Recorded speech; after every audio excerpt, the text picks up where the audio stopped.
Hello दोस्तों, स्वागत है आप सभी का हमारे YouTube channel study with R K ma'am में। आज जो है हम सब पढ़ेंगे भारत की सभी पर्वत श्रेणियों के बारे में। इससे पहले कि हम आज की क्लास शुरू करें, आप सब जो है चैनल को सब्सक्राइब जरूर कर लीजिए जो भी नए लोग हैं। और अगर आपको वीडियो अच्छी लगे और आपको लगे कि हाँ आप पढ़ने में काफ़ी सहायता मिली है इससे, तो लाइक ज़रूर करिएगा। करते हैं आज की क्लास, देखते हैं हम भारत में स्थित सभी पर्वत श्रेणियों के बारे में। चलिए शुरू करते हैं। देखिए, भारत में जो सबसे ऊपर पर्वत श्रेणी स्थित है, हमने हिमालय वाले पार्ट में पढ़ा था इसके पहले के वीडियो में, वहीं उसे बताते हुए भी आगे शुरू करेंगे। ये देखिए काराकोरम श्रेणी है, काराकोरम श्रेणी। इसके बाद ये लद्दाख श्रेणी है, लद्दाख श्रेणी। उसके बाद जो आएगा हमारा, ये आएगा जास्कर, ठीक है, काराकोरम लद्दाख जास्कर श्रेणी। उसके बाद ये श्रेणी है पीर पंजाल, ठीक है, काराकोरम लद्दाख जास्कर और पीर पंजाल, ठीक है। अब ये पीर पंजाल श्रेणी के दक्षिण पूर्व में स्थित जो श्रेणी है उसे हम क्या कहते हैं? पीर पंजाल श्रेणी के दक्षिण पूर्व में जो स्थित श्रेणी है वो है हमारा धौलाधर पर्वत श्रेणी। कौन सी? ये देखिएगा, ये है धौलाधर, ठीक है। काराकोरम लद्दाख जास्कर पीर पंजाल और धौलाधर, ठीक है। ये सब श्रेणियाँ अच्छे से याद कर लीजिएगा क्योंकि एग्जाम में पूछे जाते हैं। ये देखिए, ये हमारी शिवालिक श्रेणी है, शिवालिक श्रेणी जो आगे निकलती हुई जाती है अरुणाचल प्रदेश में। ये जो है हमारा आपको मिलेगा डाफला, ठीक है, अरुणाचल प्रदेश में आपको मिलेगी शिवालिक श्रेणी के पार्ट में ही डाफला मिसमी, ठीक है, डाफला और मिसमी। जबकि अरुणाचल प्रदेश में ही जो म्यांमार की सीमा से लगी हुई पहाड़ी है उसे हम कहते हैं, क्या बोला जाता है उसे? पटकोई बूम, ठीक है। डाफला और मिसमी ये शिवालिक श्रेणी से की पार्ट है। उसके बाद जो है जो म्यांमार सीमा में स्थित है अरुणाचल प्रदेश में उसे बोला जाएगा पटगोई बूम की पहाड़ियाँ, ठीक है। जो नागालैंड में स्थित पहाड़ी है उसे कहेंगे नागा, और मिजोरम में स्थित पहाड़ियों को मिजो पहाड़ी नाम से जाना जाता है, ठीक है। चलिए ये देख लीजिए आप, काराकोरम लद्दाख, काराकोरम लद्दाख और जास्कर पीर पंजाल धौलाधर, और ये हमने देखा। चलिए देखते हैं, ये अरावली पर्वत श्रेणी, ठीक है, अरावली पर्वत श्रेणी है। ये इसका जो है सबसे ऊंचा जो पर्वत शिखर है उसे बोला जाता है गुरु शिखर, जो कि आबू की पहाड़ी पे स्थित है। किस पे? अरावली पर्वत की आबू पहाड़ी पे स्थित है इसका सबसे ऊंचा शिखर, जिसको हम कहते हैं गुरु शिखर, ठीक है। इसका सबसे ऊंचा पॉइंट वही है।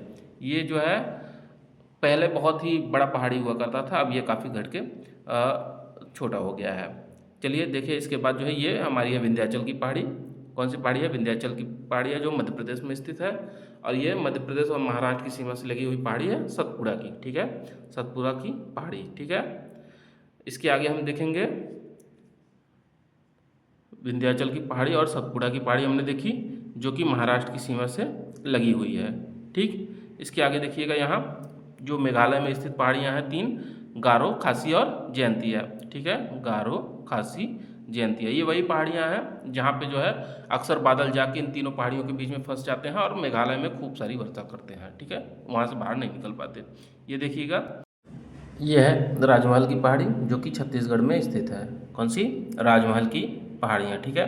ये देखिए गुजरात में स्थित है गिरी की पहाड़ी। कहाँ? गुजरात में, ठीक है, गुजरात में गिरी की पहाड़ी जो कि गुजरात में स्थित है। अब देखिएगा, ये जो है इसे हम कहते हैं महाकाल की पहाड़ियाँ, ठीक है। ये आइए हम देखते हैं अब दक्षिण भारत के पार्ट में। आइए देखते हैं दक्षिण भारत के भाग में पहाड़ियों के बारे में। ये देखिए, ये है हमारा पश्चिमी घाट, ठीक है, पश्चिमी घाट। ये पश्चिमी घाट की खासियत है, ये जो है कहीं से भी कटा पिटा नहीं है, ये पूरा एक लय में है।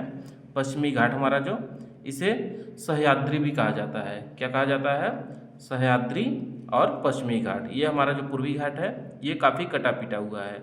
देखिएगा, ये पूर्वी घाट जो पर्वत श्रेणी है ये काफ़ी कटी पिटी है, और जो पश्चिमी घाट पर्वत श्रेणी है ये एक लय में है। ये पूर्वी घाट और पश्चिमी घाट पर्वत श्रेणियाँ जहाँ पे जिस स्थान पे मिलती हैं उसे हम क्या कहते हैं? उसे हम कहते हैं नीलगिरी की पहाड़ियाँ, ठीक है। जिस स्थान पे पूर्वी घाट और पश्चिमी घाट मिलती हैं वहाँ पे है नीलगिरी की पहाड़ियाँ, ठीक है। अब देखिएगा, ये जो नीलगिरी की पहाड़ी हैं इसके जस्ट दक्षिण में जो पहाड़ियाँ पाई जाती हैं उन्हें क्या कहा जाता है? उन्हें हम कहते हैं अन्नामलाई की पहाड़ी। किसकी? अन्नामलाई की पहाड़ियाँ, ठीक है। और अन्नामलाई के दक्षिण में जो पहाड़ी पाई जाती है वो है हमारा कार्डमम की पहाड़ियाँ। ठीक है, ये सबसे दक्षिण पार्ट में स्थित है। कौन सी पहाड़ी? कार्डमम की पहाड़ी जो है वो हमारे भारत के सबसे दक्षिण में पाई जाती है। ठीक है, तो हमने जो है भारत की सभी पर्वत श्रेणियों के बारे में देखा आज। जो ये हमारी पश्चिमी घाट और पूर्वी घाट मिल रही है, ये नीलगिरी, उसके जो है दक्षिण में स्थित अन्नामलाई, अन्नामलाई के जो दक्षिण में स्थित है वो है कार्डमम। तो इसके साथ ही जो है हमारे भारत के सभी पर्वत श्रेणियों के जितनी भी प्रमुख पर्वत श्रेणियाँ हैं उसके बारे में हमने आज की क्लास में देख लिया है। इससे संबंधित जो भी पर्वत श्रेणियों से रिलेटेड क्वेश्चन बनते हैं हमारे एग्जाम में, उससे हम एक MCQ जो है आपका एक क्लास में करवा देंगे। पर्वत श्रेणियों से संबंधित जितनी भी अभी तक आपके क्वेश्चन पूछे गए हैं वे सब उसी क्लास में आपके कवर हो जाएंगे। ठीक है, तो चलिए फिर मिलते हैं अगले वीडियो के साथ।